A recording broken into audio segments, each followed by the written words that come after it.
요한계시록 강의 19번째 시간인데요. 이제 7장입니다. 7장은 인재앙, 6번째 인재앙이 끝나고 7번째 인을 떼시기 전에 6번째 인재앙과 이제 뒤에서 나오는 이 나팔재앙의 중간에 들어있는 그러한 것입니다. 제가 처음 이 계시록을 들어갈 때 중간쯤 나눠드린 표가 있습니다. 그것을 잘 접어서 성경에 꽂아두고 이 말을 우리가 계시록을 나눌 때 한 번씩 쳐다보면 좋다라고 말씀을 드렸죠. 그곳에 보면 이 7장이 막간이라고 해가지고 이 인재왕과 나팔, 대접재앙 사이에 살짝 삐져나와서 막간 7장 이렇게 써놓은 것이 있을 겁니다. 그 주제는 교회의 평안함, 교회의 위안, 교회의 어떠함 이렇게 되어 있을 것이죠. 7장을요 딱 떨어져서 7장 이것이 무엇이다 이렇게 보시면 안 됩니다. 이 7장은 6장하고 8장을 연결시켜주는 연결다리 역할인데요. 이 연결하는 다리에서 잠깐 주제가 완전히 달라지는 그러한 장입니다. 그러나 이 주제가 왜 달라지는가? 1장부터 3장까지 7교회에 대한 이야기를 우리로 하여금 예수님께서 들려주시면서 우리의 신앙의 문제점들을 그리고 연약한 교회, 그 연약함 중에도 보이시는 하나님의 은혜와 예비하심을 자세히 이야기해 주신 다음에 4장부터 6장까지 요한이 그렇게 원하던 하나님의 의의 권능을 상징하는 오른손에 들려있는 두루마리, 그 두루마리를 받아서 임봉을 뗄 자가 없음을 한탄했을 때 보호자 우편에 계신 어린 양, 즉 일찍 죽임을 당하신 인자 같은 이가 그 두루마리를 취하여 임봉을 뗍니다. 이것이 4장에서부터 벌어지는 일인데요. 4장에서 임봉이 하나씩 떼어지고 6장까지 와서 첫 번째 임봉부터 6번째 인이 떼어질 때까지 수많은 환난들이 일어납니다.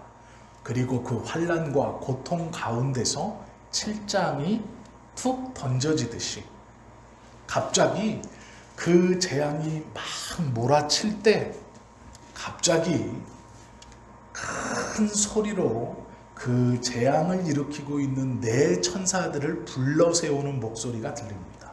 그 목소리는 뭐라고 그러냐면 바람을 잡아두어라 이렇게 말하죠.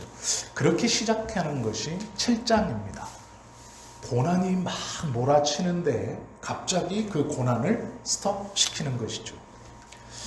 6장의 마지막을 보면 질문으로 끝납니다. 어떤 질문이냐면요. 17절에 보면 그들의 진노의 큰 날이 이르렀으니 누가 능히 서리요 라고 절규하고 이 질문으로 6장이 끝납니다. 즉 4장부터 시작되어진 이 인의 재앙이 6번 이어지고 그 6번의 재앙을 통해서 이 고통과 아픔 속에 누가 견디겠는가 라고 말합니다. 그런데 누가 견디는가에 대해서 7장에서 대답하고 있는 겁니다. 7번째 재앙이 일어나지 않고 그 큰 물음 속에 7장이 시작되어집니다. 이 7장에는요 교회의 모습이 들어있습니다.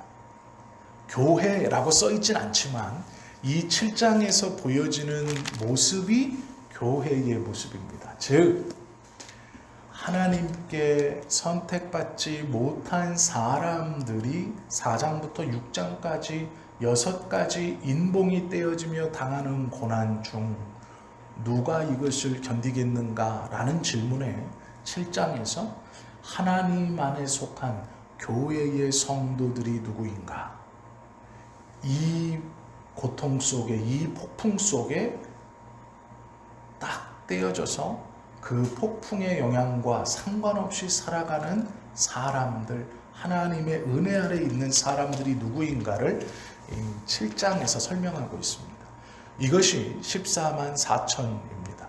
구약에서는 12지파를 대표하고 신약에서는 12사도를 대표하며 천이라고 쓴 이 군대의 수를 대표하는 14만 4천이 하나님의 은혜 아래 있는 수, 즉 인치심, 내 것이라고 인을 친다라고 말씀하시는 것이죠. 우리가 읽진 않았지만 10절부터 17절까지 쭉 읽어보면 바람을 멈춘 이유가 있습니다. 왜 그러냐면 잠시 그 고통의 고난의 광풍을 멈춰라. 이유는 하나님께서 당신의 백성들에게 이제 인치시기를 시작하셨으니 그 인이 다 쳐질 때까지, 즉 하나하나 하나님의 선택된 자에게 하나님의 표가 부여될 때까지 그 바람은 멈춰야 된다라고 말하는 것이 7장의 내용입니다. 신앙이라는 것을요, 보너스로 받은 사람들이 있어요. 이게 모태신앙들입니다. 모태신앙은 신앙을 보너스로 받았어요. 그래서 감격하지 않습니다. 웬만하면 감격이 없어요. 어려서부터 너무 익숙해져 있는 신앙이기 때문에 감격이 없어요. 그러나 그들이 안 믿는 사람이냐? 그렇지 않아요. 믿지 않는 사람과 변론도 하고 예배도 잘 지키고 기도도 합니다. 그러나 어떤 면에 있어서는 굉장히 냉랭해요. 내가 그것들을 과거에 다 해봤고 나도 거기에 다 참석했고 나도 다 배웠고 나도 다 들어봤던 것이다.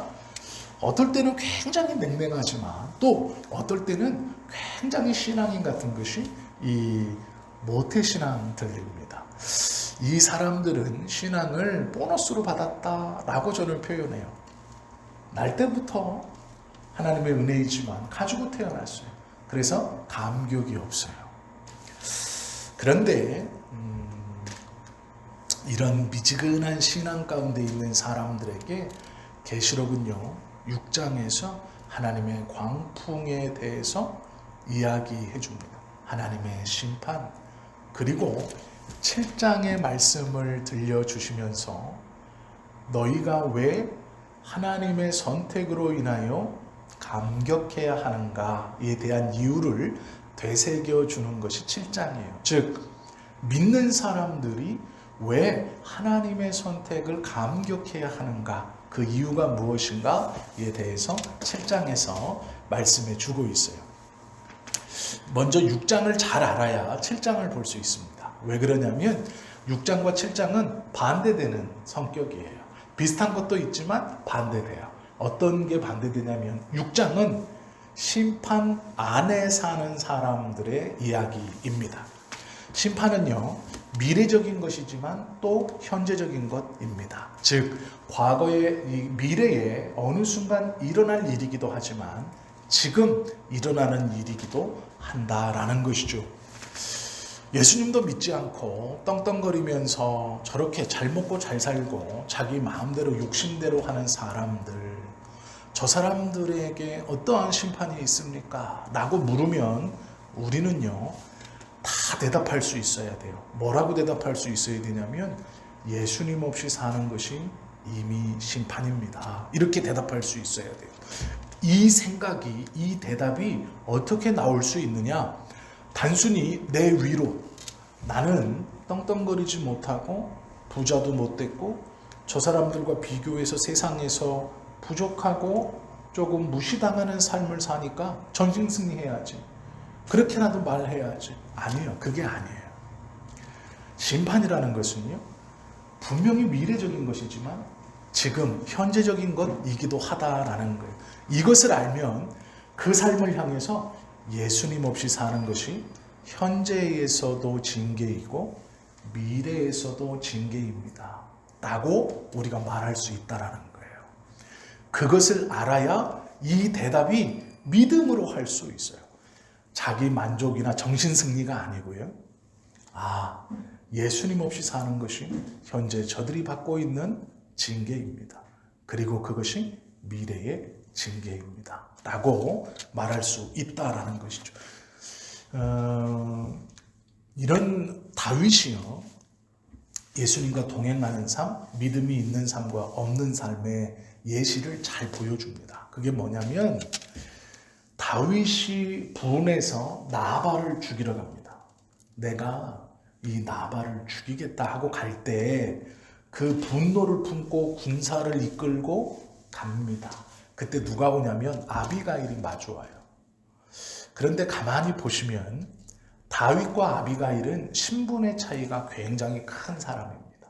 그때 당시 여성이라는 것도 차별을 받아 마땅하지만 지금 다윗은 그 여인의 남편에게 분노해서 따지러 가는 게 아니라 죽이러 간다고 말하고 가는 거예요. 내가 죽일 것이다 하고 가요. 군사들을 데리고. 그런데 아비가일을 만납니다. 근데 놀랍게도 다윗이요, 아비가일의 말을 듣고 돌아서요. 다시. 이것은 그 당시에 다윗과 비슷한 상황에 처한 어떠한 사람이 있다면 돌아설 수 없는 거예요. 왜 그러냐면 체면의 문제이기도 합니다. 자기 리더십의 문제예요. 자기가 종들을 보내서 네가 털깎을 추수기가 이르렀고 그 1년 동안 양털을 잘 보호되었고 잘 자라서 이제 추수해서 너는 큰 돈을 만질 것인데, 그리고 잔치를 베풀 것인데, 우리가 너희를 보호해 줬으니 우리가 지금 너에게 그러한 일정한 것을 받으면 어떻겠느냐라고 보낸 거죠. 그때 나발이 다윗이 누군지 나는 알지 못한다 라고 말해요. 다윗은 쫓기기 전까지 이스라엘에서 가장 유명한 제1장군이었습니다. 전쟁에서 패한 적이 없어요. 그렇기 때문에 다윗을 모른다는 건 말이 안 돼요. 이것은 대놓고 무시하는 거예요. 너는 쫓기고 있는 자 아니냐. 네가 감히 나에게 뭘 달라고 말하고 네가 보호해 줬다고 말하느냐라는 모욕입니다. 그 모욕을 받았어요, 리더가. 그리고 자신을 따르는 사람들이 흥분하고 그 사람들과 함께 죽이러 왔어요. 그런데 여자가 막았다 그래서 돌아선다? 있을 수 없는 일입니다. 그런데 다윗이 돌아서요. 아비가일의 말을 듣고 돌아섭니다. 우리 생각에는 돌아섰구나라고 하지만 그 당시 그 현장에 그 시대의 풍속 속의 다윗이라면 밀고 나가야 돼요. 나발을 죽여야 됩니다. 그래야 리더십이 서는 거예요. 자기의 권위가 흔들리지 않는 거예요. 말하면 지키는구나. 왜요? 다윗이 그 말을 무엇이라고 말했냐면 하나님을 들먹이면서 맹세했어요. 해야 되는 일입니다. 그러나 다윗이 돌아서요. 왜 돌아서냐면 이것은 다윗이 마음이 약해서가 아니에요. 다윗의 마음 속에 믿지 않는 사람이 가질 수 없는 다윗의 마음에 있는 무엇인가가 그를 돌려 세웠어요. 그게 무엇일까요? 하나님이에요. 하나님의 뜻이에요. 하나님의 돌리심이에요. 우리로 말하면 성령 하나님의 인도하심이에요. 그 인도하심이 다윗의 마음에 있었기 때문에 한낱 여자의 말에 돌아선 거예요. 자신의 리더십이나 자신의 권위나 자신의 말의 무게보다 이것이 잘못됐구나. 즉 자신의 감정이 일어났을 때, 자신이 욱하고 올라왔을 때 자기가 가지고 있는 무엇인가로 아무렇지 않게 누군가를 해코지할 수 있는 자기에게 그런 힘이 있을 때 자기의 것을 채로 걸를 수 있는 이 채가 세상 사람에게는 없다는 거예요. 그러나 다윗에게 그 채가 존재했어요. 우리는 이 채를 성령의 인도하심이라고 부르죠. 이것이 있었기 때문에 아비가일로 인해 그가 돌아선 것이 아니에요. 그 마음속에 있는 하나님께서 그를 돌이키신 거예요. 사울 왕을 죽일 수 있는 기회가 여러 번 있었습니다.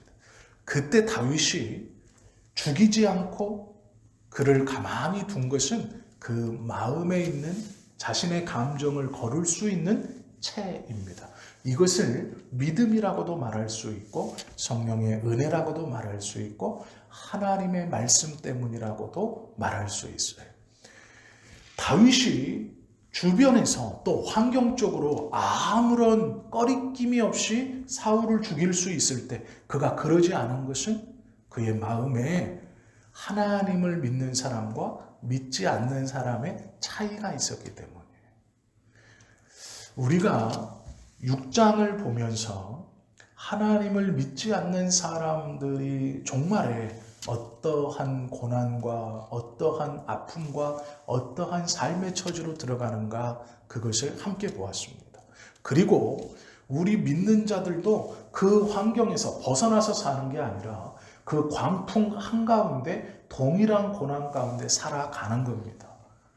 그러나 그것에 그들과 같이 두려워하지 않고 멸망하지 않을 수 있는 것은 7장 때문이에요. 7장. 그러면 무엇이 우리로 그 인이 떼어지면서 6가지 재앙이 몰아치는 이 광풍 가운데 두려워하거나 불안해하거나 절규하지 않고 다른 마음으로 살아갈 수 있게 하느냐?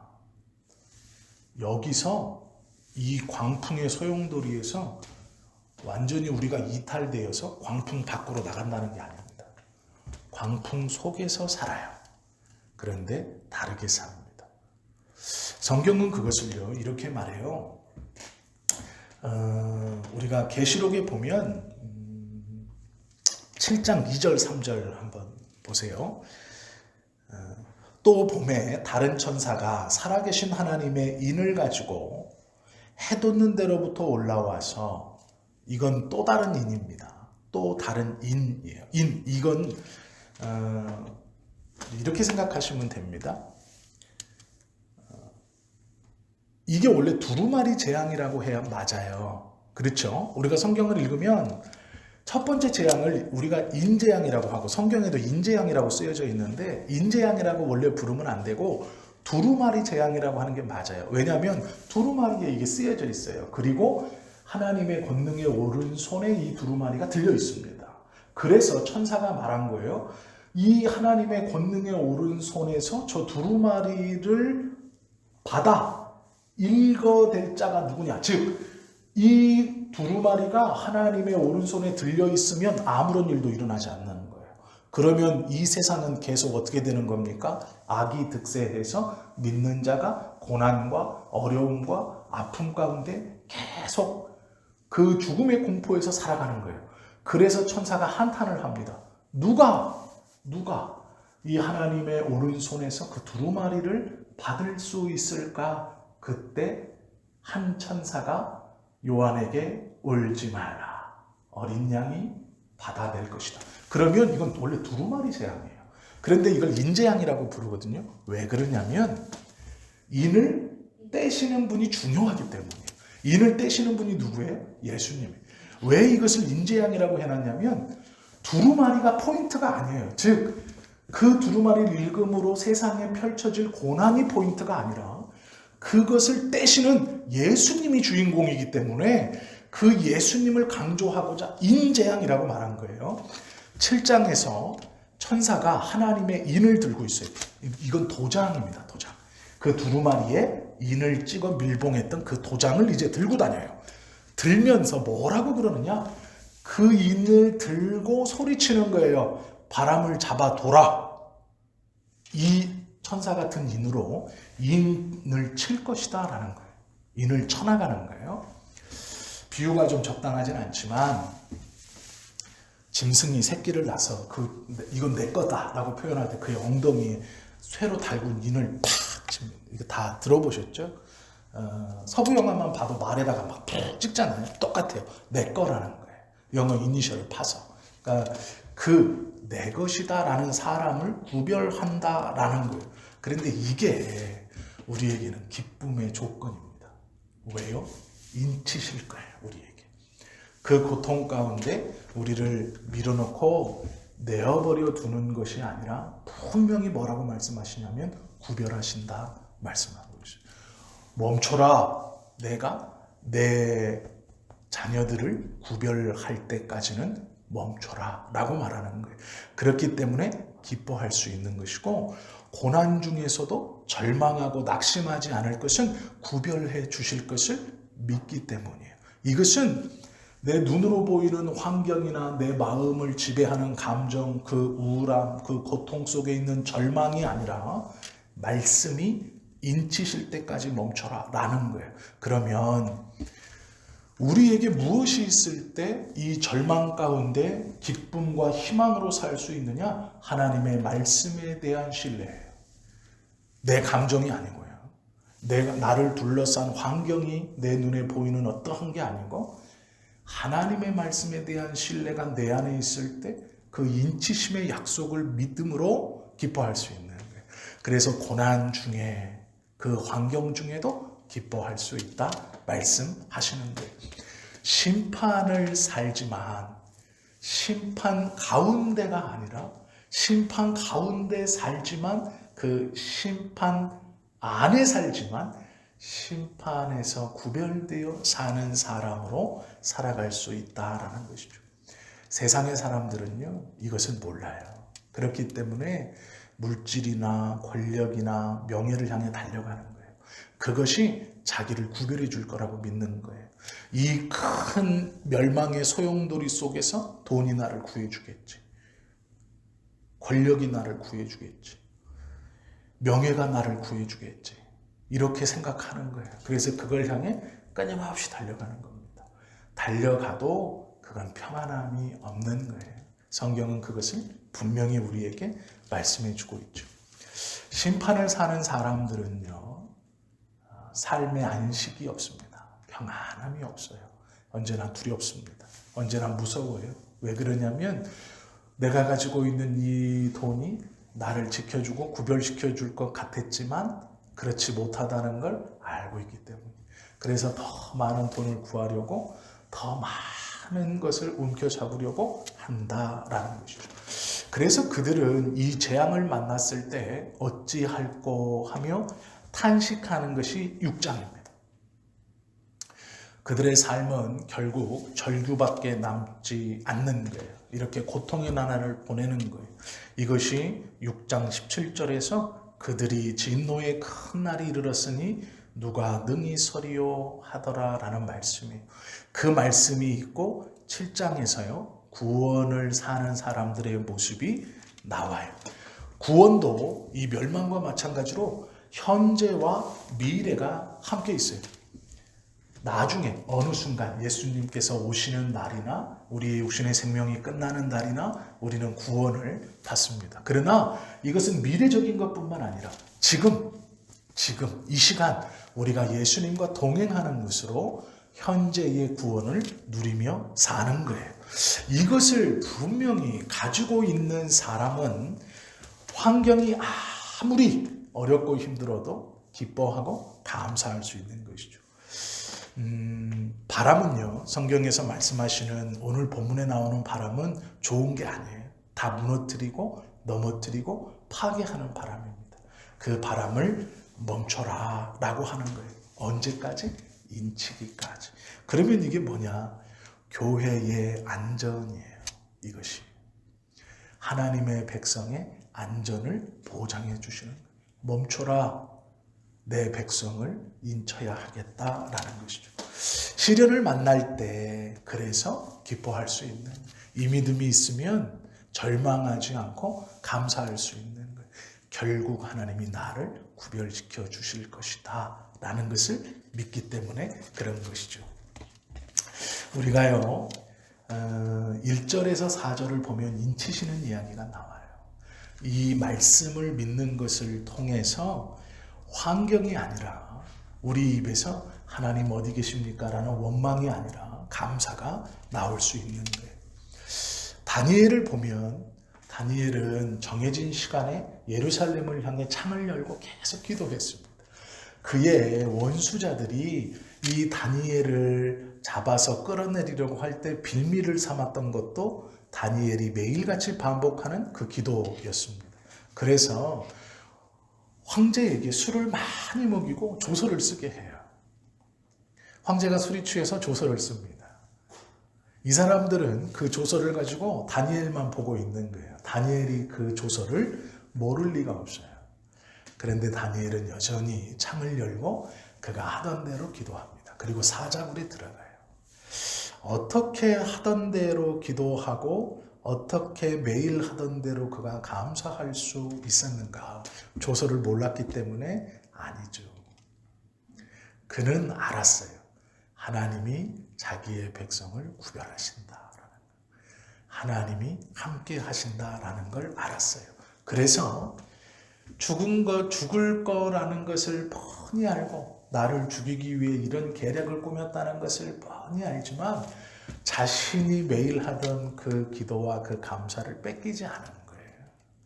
하나님이 나와 함께 하신다라는 믿음 때문이죠. 감사는요, 부분으로 오는 게 아니에요. 이걸 꼭 기억하세요. 감사는 부분 우리가 오는 게 아니에요. 우리의 삶을 통틀어서요, 구원의 기쁨이 우리 안에, 하나님의 은혜 안에 우리에게 구원의 기쁨이 온다는 것은 내 마음에 드는 이 부분은 감사고 이 부분은 불만이고 이 부분은 두려움이고가 아니에요. 내 삶 전체 이것이 통으로 감사로 오는 거예요. 이것이 구원입니다.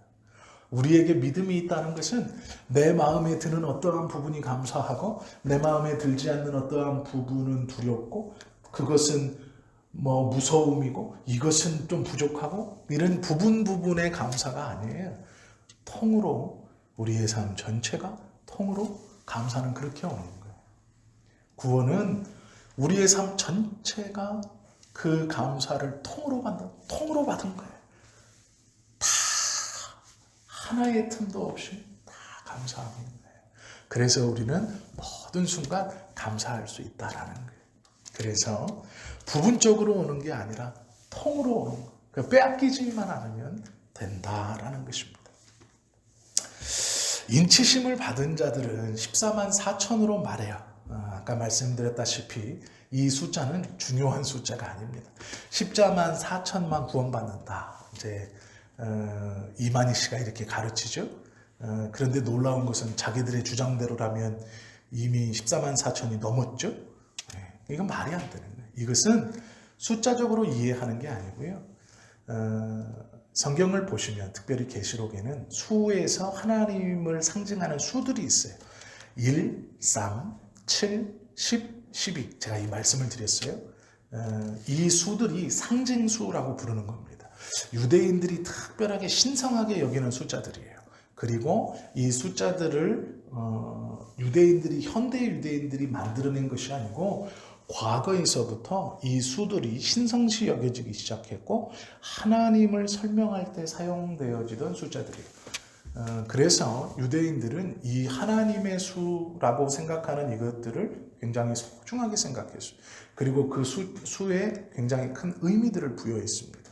그래서 14만 4천이라는 것도 계시록에서 나오는 구약의 12지파, 신약의 12제자들, 그리고 이 성경에 기록되어져 있는 군대의 수, 완전수를 곱해서 이 14만 4천이라는 것을 상징수로 쓰고 있다라는 거예요. 이 14만 4천은 숫자 14만 4천이 아니고 완전함을 뜻합니다. 꽉 차 있다는 것. 즉 하나님의 구원이 부족함이 없다라는 거예요.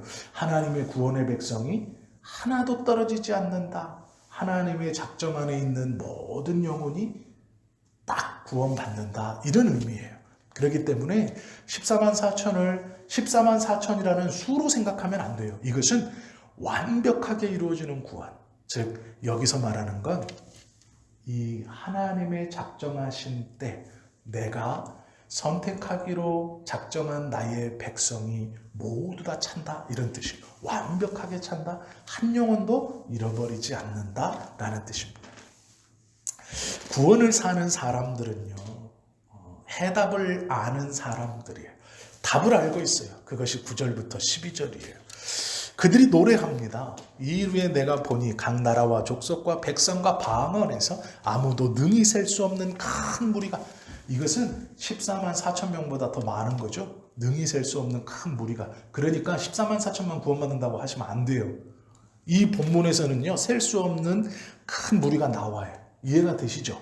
그러니까 14만 4천만 구원받는 숫자입니다 하면 성경하고 안 맞는 수예요. 그래서 그거를 숫자로 보시면 안 돼요. 상징으로 보는 거예요. 거예요. 여기에 능히 셀 수 없는 큰 무리가 나와 흰옷을 입고 손에 종려가지를 들고 보호자 앞과 어린 양 앞에 서서 큰 소리로 그들이 노래하는데 뭐라 그러냐.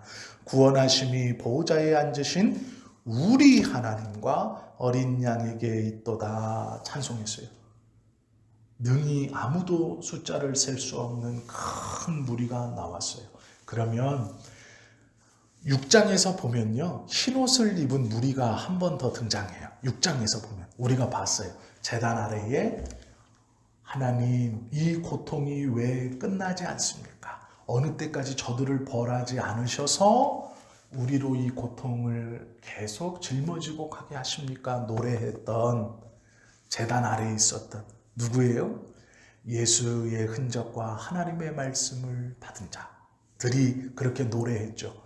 이들에게 흰옷을 주시며 잠시 쉬라 말씀하세요. 그 흰옷을 받은 자들이 누구라고 말씀드렸어요? 순교자들이에요. 그러면 순교자들이 예수님을 위해서 생명을 버린 것만 순교자들이냐? 그렇지 않다고 말씀드렸어요. 자신의 삶에 있어서 하나님의 말씀으로 자신의 것을 내려놓는 사람 모두는 다 순교자들이에요. 그 하나님의 선택받은 사람들이 여기서 또 등장하는 거예요. 그들이 이제는 제단 아래에 있는 그 어떤 그룹이 아니라 능히 셀 수 없는 수많은 사람들이 나와서 이렇게 큰 소리로 노래하는 거예요. 그러자 모든 천사가, 보좌에 있는 몇의 천사가 아니고요, 모든 천사가 보좌와 장로들과 내 생물의 주위에 서 있다가 지금 이 역사를 다 보고 있는 거예요. 있다가 보좌 앞에 엎드려 얼굴을 대고 하나님께 경배하여 이르되 아멘. 찬송과 영광과 지혜와 감사와 존귀와 권능과 힘이 우리 하나님께 세세토록 있을지어다. 아멘 하더라.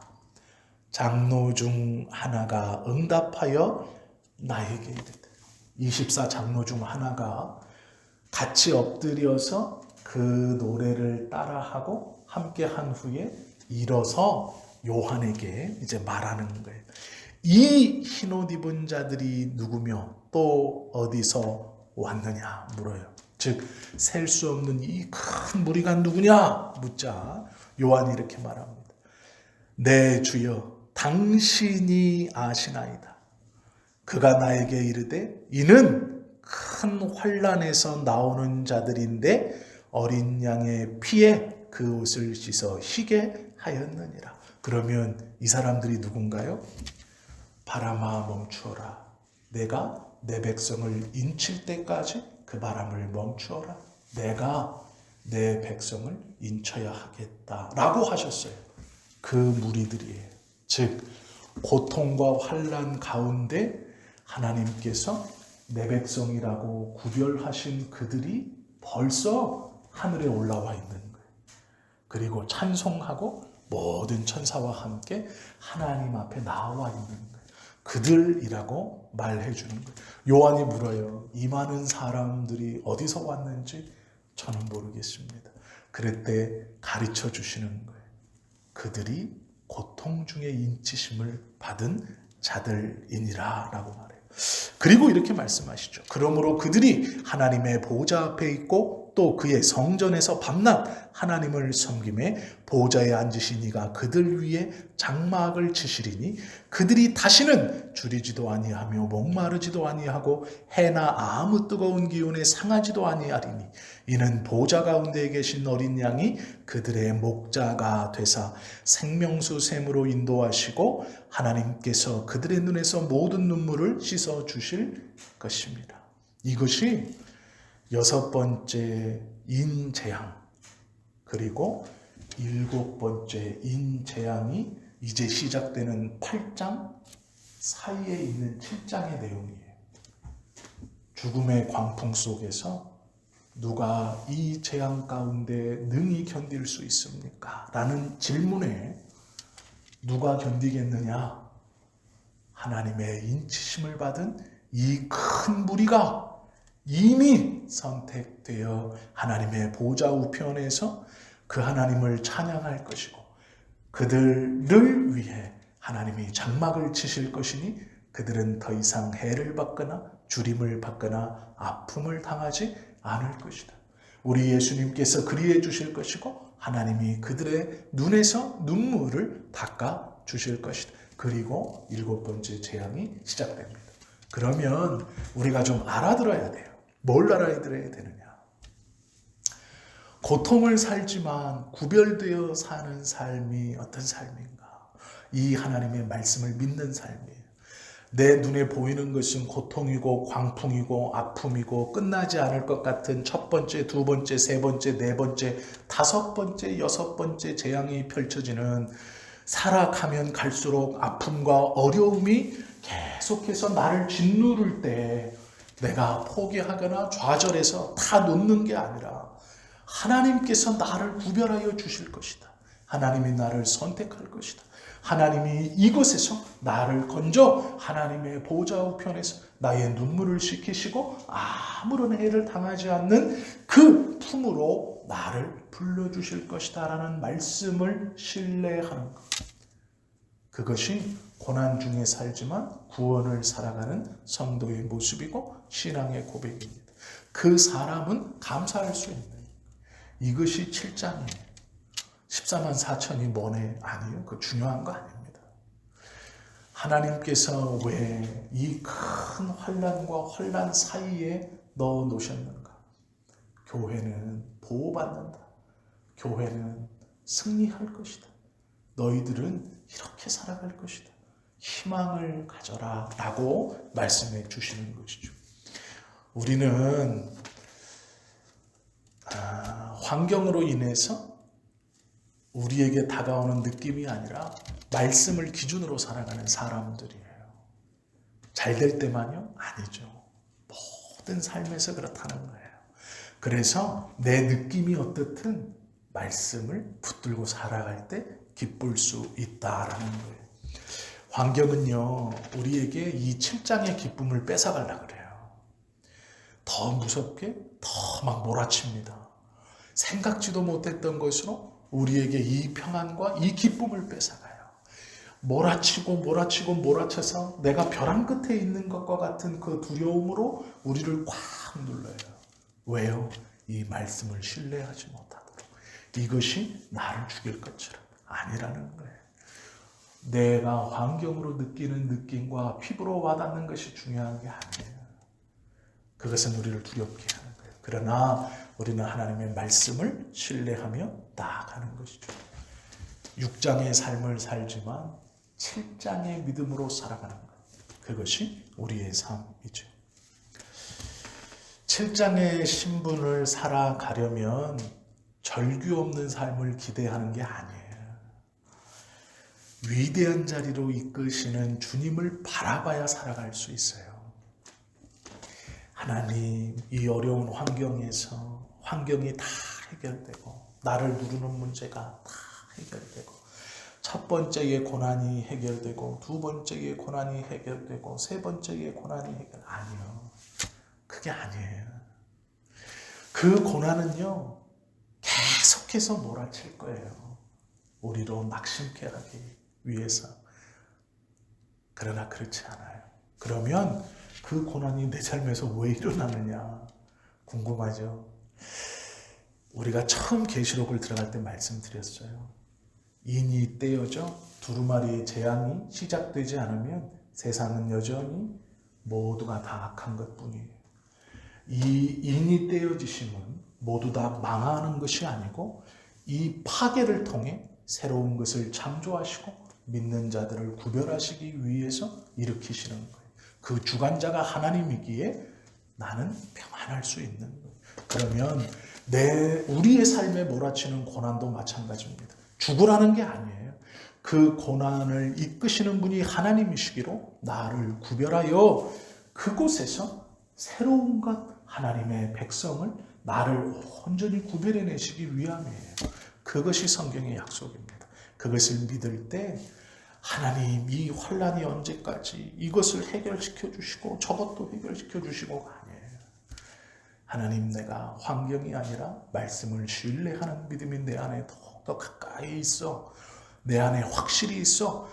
말씀으로 나에게 허락해 주신 이 기쁨, 내가 6장을 살지만 7장의 기쁨을 누리며 살아가는 삶을 온전히 살아가게 해 주십시오라는 것이 우리의 기도가 되어야 할 것이고, 그것이 바른 기도입니다. 4장부터 시작되는 이 광풍은요, 끝나지 않아요. 어디까지 갑니까? 20장까지 가요. 끝은 언제 나나요? 21장에서 끝나요. 20장에 사단이 탁 이제 우리가 앞으로 계속 볼 거예요. 그런데 4장부터 20장까지는요, 중간에 막간 2개 빼고는 다 고난이에요. 다 고난. 이 고난은 금방 끝나는 게 아니에요. 사단이 죽고 21장에서 하나님이 승리를 선언하시기 전까지 계속돼요. 그러면 내 삶에서 고난이 지금 끝내주세요. 아니요, 안 끝난다니까요. 이것은 금방 우리의 삶에서 떨어져 나가는 게 아니에요.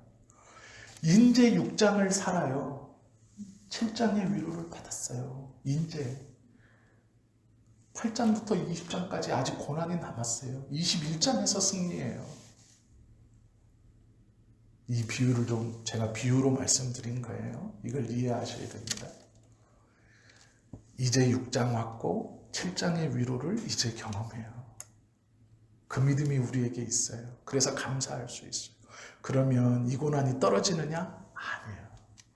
8장에서 계속되고 20장까지 계속돼요. 이 고난은요, 아직도 많이 남았어요. 그러면 우리가 어떻게 살아갈 수 있느냐? 견딜 수 없죠. 우리의 힘으로는 견딜 수 없죠. 그러기에 말씀을 붙드는 거. 그럴 수밖에 없는 거예요. 그러라고 우리에게 고난도 허락해 주시는 거예요. 이것을 알고 하나님의 말씀을 딱 붙들어야 돼요. 그렇게 살 수 있는가? 말씀을 신뢰할 때 살 수 있죠. 나 혼자는 못 살죠. 우리는 못 살죠. 그러나 하나님이 우리를 붙들어 그렇게 살게 하실 거예요. 21장 22절의 가사야, 심판대 앞에요. 우리 이제 7장까지 왔네요. 아직 멀었대요. 벌써 주눅들 필요도 없고 포기할 필요도 없어요. 계속될 거지만 주관자가 예수님이시고 심판주가 하나님이시니 우리에게 소망이 있는 거예요. 왜요? 6장까지밖에 안 왔는데 7장에서 내 백성이다. 이미 결정해 주셨어요. 내가 너 인쳤다. 이미 우리에게 약속해 주셨어요. 내가 너를 구원했다. 이미 우리는 알고 있어요. 그러니 8장이건 9장이건 아니 20장이 아니라 200장이면 어때요? 이미 우리는 7장에서 구원받았다고 약속을 받았어요. 그러니 앞으로 남은 것은 아무런 문제가 안 되죠. 우리는 결말을 알고 있잖아요. 하나님이 어떻게 우리에게 행하셨는가 알고 있죠. 힘은 들겠죠. 제가 만만하다고 말씀드리는 거 절대 아니에요. 그러나 7장에서 우리는 약속을 받았고, 그러기에 8장에 다가올 9장부터 시작될 하나도 겁낼 필요가 없다라는 거예요. 감사할 수 있다라는 거예요. 그것이 하나님이 우리에게 주시는 은혜입니다. 우리는 약속을 따라 영광의 자리로 나아갈 사람들입니다. 6장을 살면서 6장의 삶을 살아서는 안 돼요. 6장을 살지만 7장의 삶을 살아가는 것이 우리의 모습입니다. 세상은요, 절규와 질문밖에 없어요. 그러나 우리는 답을 가지고 살아가는 사람들입니다. 달라요. 그것이 우리에게, 하나님의 백성에게 허락한 놀라운 하나님의 은혜죠. 이 비밀을 품고 사는 사람이 어떻게 이 비밀을 알지 못하고 사는 사람과 같겠어요? 같을 수가 없고 같이 6장의 삶을 살지만 6장처럼 살 수 없죠. 우리는 이미 7장의 해답을 받은 사람들이기 때문에 그렇습니다. 심판을 사는 사람들 곁에 우리도 함께 살아요. 나의 환경도 그 심판 안에 들어갑니다. 그런데 우리는 절규와 질문만이 아니라 해답을 가지고 사는 사람들이에요. 그것이 은혜이고 하나님의 구원의 은총입니다. 그것을 받았으니 감사하며 살아가는 저와 여러분 되시기를 예수님의 이름으로 축원합니다. 기도하겠습니다.